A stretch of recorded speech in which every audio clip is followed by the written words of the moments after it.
Doctors, what are the most memorable last words you've ever heard from a patient? I'm not a doctor, but I am an ER nurse. I've heard a few final words. One that sticks out to me was a young man, 20s, who was in a pretty bad car accident. He had lost a leg and as a result lost so much blood. The last thing he said was pretty much asking his girlfriend if the dog was all right. The dog had been in the car and, according to his dad, didn't make it. I cried in my car for a while after that shift. He was so worried about his dog, he had no idea how close to death he was. Story 2. I'm not a doctor but a nurse, and I've worked with the elderly for quite some time now. Most have been silent in their last moments. One old man sighed out a "finally" and went on. He just looked so relieved to finally die. One lady with severe dementia kinda had no idea what was going on. She was pretty out of it, and her last words were that she missed her mommy and that she hoped mom would bake bread because she was hungry. Another lady was absolutely terrified, and I tried my best to calm her down. It's heartbreaking. You can't really do anything with their fear other than calm them down as best you can. The lady asked me, will everything be okay? I told her, yeah,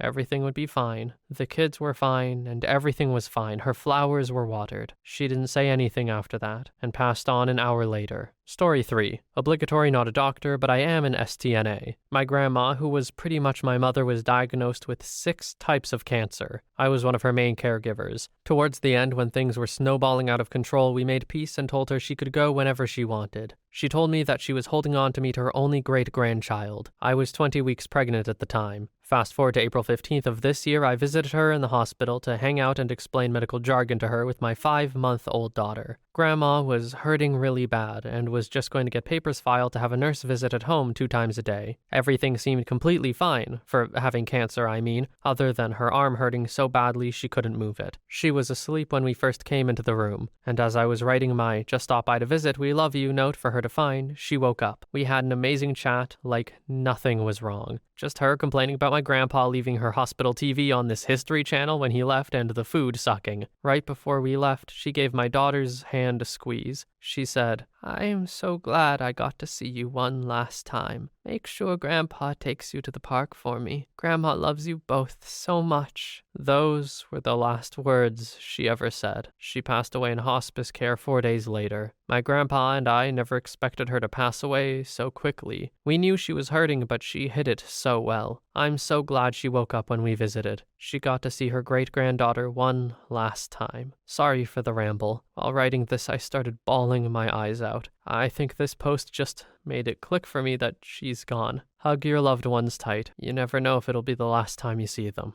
This is one of the few times where I feel, as a narrator, I don't know if I can do the words justice. To me, it was so clear in the text that OP was devastated by this all, that their grandmother meant so much to them. I hope I can convey at least a little bit of that. I have a feeling there's going to be a lot of that in this thread. Story 4. My daughter is a nurse. She says that the ones who are ready to go are the easiest. She holds their hands and lets them know they're not alone. The hardest ones are the fighters. One man in his 70s kept saying, No, I'm not ready to go. I have a lot of living to do still. And when he died, later that day, she cried. One of the nurses said, maybe you should rethink your career if you're gonna cry. The head nurse told her, no, honey. If there ever comes a time you don't cry, well, that's when you need to stop being a nurse. Story 5. Not a doctor, but lost my mother to cancer 3 years ago. Entire family, 4 children, and my dad around the bed. My dad and her decided that we should stop the drugs and to let her pass. She was in too much pain. There were no last words, but right before she passed, after we took her off the drugs, she opened her eyes. She saw the whole family around her bed with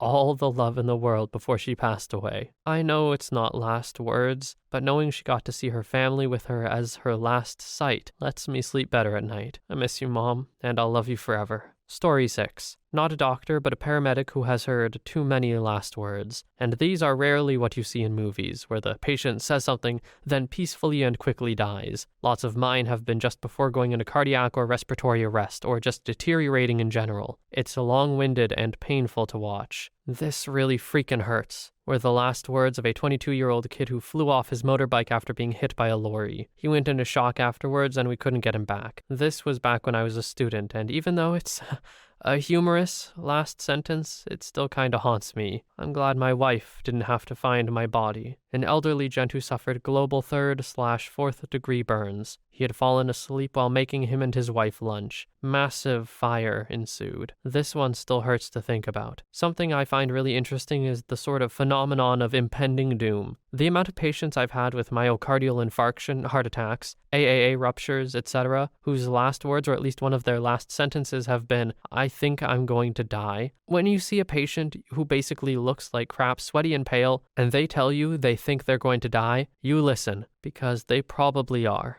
Story 7. Nurse here. I'll never forget her. I'd been in nursing for around 6 months. It was near the beginning of my shift. I just finished introducing myself to my new group of patients. One of my patients called me and said, "Get my daughter out of the room. It's time for me to die." I was very confused by this at first. I had just gotten out of her room not long ago and met the patient and her daughter, and we got to joke around a bit, and she'd just gotten up and walked. The report I'd gotten on her gave no indication she was unstable. I went to go see her. The daughter was just walking out of the room, and I asked what was going on. The daughter was like, "She's telling me to leave and saying it's time for her to die." She's not used to being in a hospital, so I'm sure she's just being hysterical. I told the daughter I would go check on her. She didn't respond to me. She had no pulse, and we could not bring her back. It was so sudden for everyone. The family and staff and I were not expecting this. From the small amount of time I'd met her, this woman was a real joy, and it was obvious she was loved and respected by all who knew her. Us nurses and the family all had a cry together. I think about her last words and wonder how long she knew. She didn't sound fearful, just said it with a voice that said she knew it was her time. In a way, I think this is kind of the ideal, isn't it? Someone who knows it's their time and is completely at peace with it. That sort of calm passing is, in a way, very sweet, I guess? I don't know, it feels weird to say, but I don't know. I've never been a fan of the idea of going down fighting in a lot of cases. Like the story we had just a few back where the guy says, no, I have so much life left to live. That sounds horrible, like absolutely terrifying. Comparing that to this way to go, I mean, hey, this one sounds 10 times better, I'll say that. Story 8. My dad was ill with a stomach bug after just having an operation. I was staying with my parents for one night, and he got up to get a drink of water and fell down the stairs. I picked him up and he was woozy. He wouldn't let me call an ambulance. 20 minutes later, he got up to go to the toilet and collapsed. I ran to his aid and asked, "Are you okay? Are you in pain?" His last words were, "No pain. I'm fine. No pain." And the warmth of his body went cold in my hands in about half a minute. I feel privileged to have been there. Story 9. Like everyone else in this thread, I'm not a doctor. My father-in-law told us he wanted balloons at the wake so it would seem like a party. He told us cheers, no tears. And that's the last thing I can remember him saying. We filled the funeral home with colorful balloons. Oh, now I'm crying. Thanks, Reddit. Story 10. I'm a nurse. It was just after breakfast. My patient was a little old lady who had been on the ward for ages, but could never remember my name and always called me Matt. She had a cardiac arrest in front of me. We started CPR and defibbed her, and in the only time I have ever seen this happen in a cardiac arrest, she immediately regained consciousness. She directly looked at me, addressed me by my actual name, and said, "Alex, I think it was the Vegemite toast." She then promptly vomited and lost consciousness again, and we could not get her back. It is to date one of the strangest things that has ever happened to me. I hope you looked at that Vegemite toast. If someone's dying words were, "I think it was this," I would at least take a look. And with your actual name too, like that's a full moment of lucidity. I would listen to her. Story 11. I don't hear many last words. This is probably a better question for nurses, as they really spend the time at the bedside. In general, people who are actively dying in the hospital tend to be fairly delirious at the very end, and have received a lot of opioids to relieve the air hunger associated with dying. I haven't heard them speak, really. Story 12. I'm a doctor. During my last year of residency, I was taking care of a man in the ICU. He had an NG, nasogastric tube in to auction out fecal matter because he had a perforation, hole, in his bowel. I was doing my rounds and stopped in to check on him. He was chatting with his brother and sister-in-law and said, "Here's the doc who's been taking care of me." We all exchanged pleasantries and they left, telling him he should listen to me and get better soon. I got a call shortly after that his NG tube had come out. I went in to check on him and he was lying there, and I asked him what happened. He said he had accidentally pulled it out. To which I said, "Come on, we gotta get you better so you can go home to your family. Remember what they told you?" He smiled, looked at me, and said, "I should have listened to you." I reinserted the NG tube and was getting ready to head back to another patient's room. Not even a minute later, he had lost a pulse. I ran a code, end-of-life saving measures to try and bring him back, but no luck. The man drowned in his own fecal matter right in front of my eyes. I will never forget how numb I felt that day. So much so that my attending physician, supervising doc, who was with me while I ran the code, called me into his office and had a heart-to-heart talk with me. He was a tough guy. This wasn't normal for him. He assured me I did nothing wrong and did all that I could do. Just thinking about it still makes me feel numb. Story 13. Hospice doctor here. Still, the best thing I've heard has been, if I knew this was going to be the end of my life, I wouldn't have been so nice. I know that sounds bad, but truly, it was an acknowledgement of how we treat our elderly. We just do what medicine does. We don't have real conversations. We don't talk about what life for people is like, and then we exclude them from the conversation. I have a hard job, but I love it. You learn how much of your daily BS isn't meaningful and not worth worrying about. She just wanted to die. And not for selfish reasons. The only people who talked to her were volunteers and other nice people, but they didn't mean anything to her, and they shouldn't have. There's no connection. I know it sounds weird, but medicine had no place for her. If she got sick, then she went to the hospital. She didn't want to go there, and that should be a personal choice.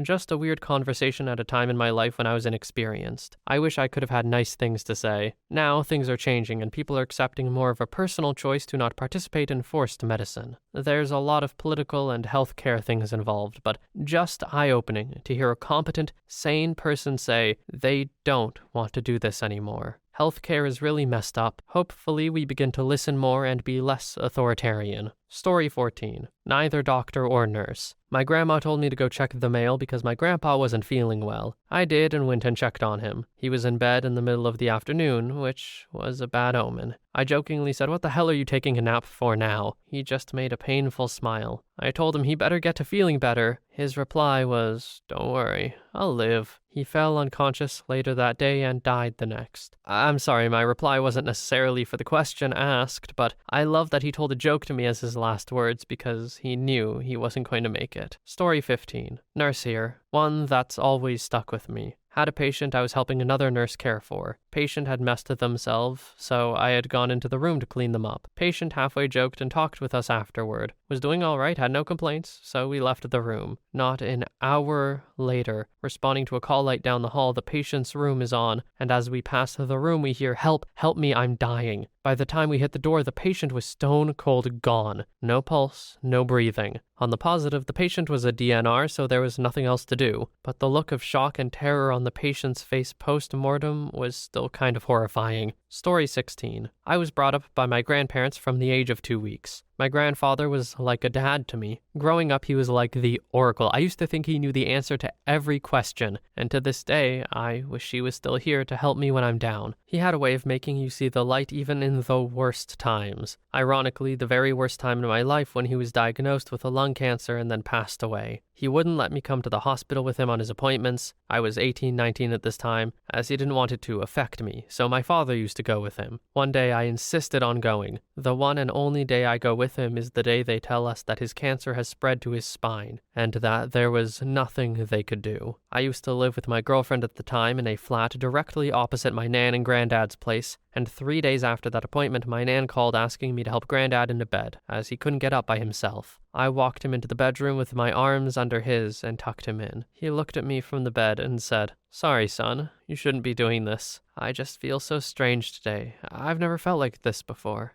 I kissed his forehead and told him not to be sorry, that I loved him and I would see him in the morning. I went home and cried myself to sleep that night. I woke up to a call from my nan in tears at 5:30 a.m. saying she couldn't wake him up. Me and my girlfriend ran across the road in our pajamas and into their flat. My nan collapsed onto my girlfriend and chucked a phone at me. She was on a call with emergency services. I slowly walked into the bedroom, dreading what would be through the door. I walked in and he was laying there, eyes open. I knew instantly he was gone. I opened my mouth to try and speak to the man trying to help me on the phone, but nothing came out. The hollow and empty look in the eyes of a once very funny, loving, and selfless man I used to call Granddad still haunts me to this day. I will never forget. The reason I posted this seemingly irrelevant post is because my grandfather's last words were that he felt strange. I didn't put much thought into it as the man had cancer, but I think he knew it was his last night. If I had one wish for anything I wanted in this world, it would be to rewind time and to have not missed the signs my granddad was showing. How I wish I had clocked on that night and got to spend some more time with him. Sorry for the long, boring post. This all happened in 2012, so a while ago now, but for some reason I felt like getting it off my chest. So, thank you. Story 17. Obligatory, not a doctor, am a nurse. Others are right in that so many are so ill in those last hours that they often don't have any last words, or at least any sensible ones. Here are ones that stick out. I'm just trying to stay alive. Post-operative patient after I told him to try and slow his breathing down. He died about 20 minutes after that. I'm going to pass out. Similar situation as above. Get out of here. I don't want you in here anymore. Memory is foggy on that one exactly, but was a really sick lady with a dementia who was rather mean to me for those last few hours of my shift. Was lethargic when I left and became unresponsive on the day shift and passed. Last words aren't a huge deal for me, honestly. It's comforting enough to just have a dying patient hopped up on enough pain meds that you know you're making their passing comfortable. Story 18. My mother is a nurse, and one of our pastor's children was diagnosed with stage 4 brain cancer. He was 23 and about to graduate with a master's degree. He was always in the top 5 of his class out of 300. While he was working, he fainted and he was rushed to the hospital. They did a few scans and found it. Several months later, things were going downhill. A few hours before he entered hospice, he wrote a letter to everyone in his family. My mother cared for him a bit longer and then told the pastor to get her children. His final words were, "I'm finally home." Story 19. This doesn't really count in that I'm not a doctor, and these weren't my dad's last words, but I'm going to tell the story anyway. My dad had been in and out of the hospital quite often for the last few years. He'd driven himself to the hospital as he did many times before this day. Only this day he didn't drive home. I got the news on my way to work one morning and went home that weekend to be with family. My grandma, his mom, asked me to go get his van from the hospital, so I did. I got in the van, started it up, and a song started playing on the stereo. He had a Hank Williams CD in. I thought to myself, I wonder what the last song that he ever listened to was. He was a huge music guy, so